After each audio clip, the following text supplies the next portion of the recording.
Iran और Israel पर मंडरा रहे हैं युद्ध के बादल। दोस्तों, हमारी ही तरह इस वक्त पूरी दुनिया की नजरें ईरान और इजराइल पर टिकी हैं। दोनों देशों से आ रहे संदेश अच्छे नहीं हैं। ईरान और इजराइल पर युद्ध के बादल मंडरा रहे हैं। आखिर हालात यहां तक कैसे पहुंच गए, आज अपने चैनल द थर्ड आई में हम आपको विस्तार से बताएंगे।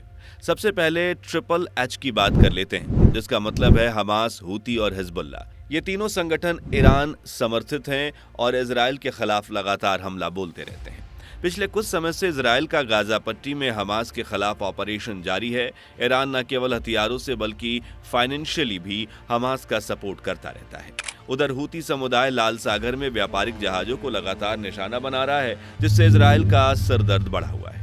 अब तीसरे एच हिजबुल्लाह की बात करें तो लेबनान में संचालित हिजबुल्लाह को भी ईरान का पूरा सपोर्ट है, जो कि इजराइल का दुश्मन है। हालांकि इसी बीच में हिजबुल्लाह और इजराइल के बीच युद्ध विराम भी हुआ, लेकिन इजराइल ने इसे दरकिनार करते हुए हिजबुल्लाह के कई बड़े नेताओं को मौत के घाट उतार डाला। इनमें हिजबुल्लाह चीफ हसन नसरुल्लाह शामिल हैं। हिजबुल्लाह चीफ की मौत में ईरान पूरी तरह से आग बबूला हो गया है और उसने बदला लेने की कसम खाई है। कुछ समय पहले ही उसने इजराइल पर 181 बैलिस्टिक मिसाइल का हमला किया था। ये अलग बात रही कि इजराइल के मजबूत डिटेक्टिंग सिस्टम के चलते इन मिसाइल्स को पहले ही डिटेक्ट कर लिया गया और इजराइल का ज्यादा नुकसान नहीं हुआ। इसके अलावा इराक में ईरान समर्थित मिलिशिया समूह ने भी इजराइल पर मिसाइल और रॉकेट दागे, जिससे इजराइल पूरी तरह से भन्नाया हुआ है। इजराइल की चिंता आयतुल्लाह खामनेई के अचानक 5 साल बाद तेहरान में सार्वजनिक मंच से अवतरित होने के बाद बढ़ गई है। दोस्तों, आपको बता दें कि आयतुल्लाह खामनेई ईरान के टॉप लीडर हैं। जब वे हमास हमले की बरसी पर शुक्रवार यानी जुम्मे की नमाज के लिए मंच पर आए तो लाखों लोगों की भीड़ उन्हें सुनने के लिए जुटी। खामनेई ने हमास के इजराइल पर हमलों को जायज ठहराते हुए अरब सहित सभी मुस्लिम देशों, अफगानिस्तान, यमन आदि को साथ आने के लिए कहा। It is an Islamic ruling and a logical law, and also an international and global logic. Palestinians are defending their land. Their defense is legitimate, and helping them is also legitimate. The brilliant action of our armed forces in the attack on Israel 2 or 3 nights ago was a completely legal and legitimate operation. उधर पहले Israel के साथ मिलकर Iran के खिलाफ लड़ने वाले अरब का भी उस पर से भरोसा उठ गया है। इजराइल एक साथ कई मोर्चे से घिरा है। अब इजराइल के प्रधानमंत्री बेंजामिन नेतन्याहू ने साफ कर दिया है कि इजराइल ईरान द्वारा किए गए हमलों का बदला लेने के लिए किसी भी हद तक जाएगा। उन्होंने हिजबुल्लाह जैसे संगठन को मानवता के लिए खतरा बताते हुए कहा कि ये दुनिया के लिए बहुत बड़ा खतरा है। नेतन्याहू ने इसके साथ एक वीडियो संदेश भी जारी किया, जिसमें उन्होंने लेबनान के लोगों से अपनी लीडरशिप के खिलाफ उतरने की अपील की। Free your country from Hezbollah so that your country could prosper again, so that future generations of Lebanese and Israeli children will know neither war nor bloodshed, but will finally live together. इस appeal में उन्होंने लेबनानी लोगों से अपने बच्चों को बचाने के लिए कहा। पेशे को युद्ध में झोंकने की बजाय बच्चों के लिए एक बेहतर भविष्य चुनने की सलाह दी।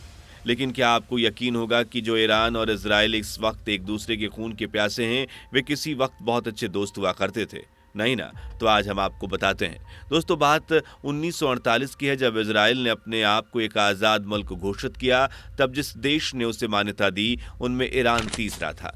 सबसे पहले अमेरिका, उसके बाद 1949 में तुर्की और उसके बाद ईरान ने उसे मान्यता दी। दोनों के बीच इस कदर दोस्ती थी कि जब इराक के टॉप लीडर सद्दाम हुसैन ने ईरान पर हमला किया तो सबसे पहले इजराइल ही उसकी मदद के लिए पहुंचा। उसी ने ईरान को उसकी ज़रूरत को देखते हुए गोला बारूद और हथियार मुहैया कराए। लेकिन उसके बाद आखिर क्या हुआ कि लंबे वक्त से चली आ रही दो मुल्कों की दोस्ती दुश्मनी में बदल गई। दोस्तों, ये 1979 में इस्लामिक क्रांति के बाद हुआ। दरअसल इस्लामिक क्रांति से पहले ईरान में राजशाही थी, यानी राजा सबसे ऊपर था। ईरान वेस्ट एशिया में इजराइल का मेन काउंटर पार्ट था।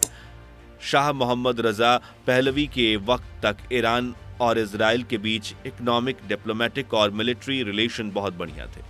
लेकिन आयतुल्लाह खुमैनी की अगुवाई में 1979 में हुई इस्लामिक क्रांति ने पूरी तस्वीर ही बदल कर रख दी। दोनों देशों के बीच इक्वेशन पूरी तरह से चेंज हो गए। ईरान में सत्ता में आने के बाद अयातुल्लाह खुमैनी की लीडरशिप वाली गवर्नमेंट ने इजराइल से अपने सारे रिलेशंस खत्म कर लिए। साथ ही अमेरिका और इजराइल के खिलाफ अपने देश के लोगों में नफरत भरने का काम किया।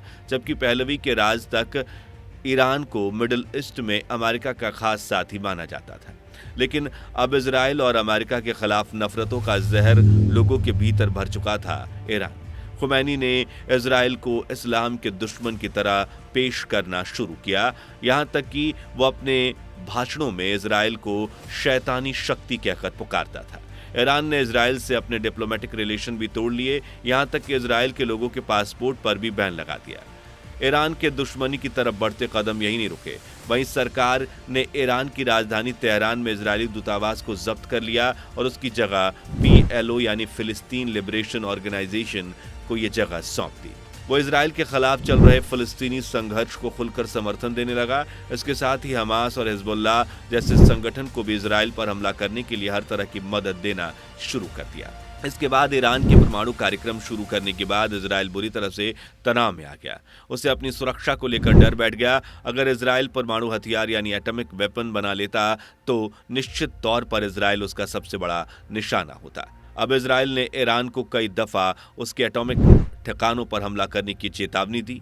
इस बीच 2012 में ईरान के चीफ एटॉमिक साइंटिस्ट मोहसिन फारिज़ादे की हत्या हो गई।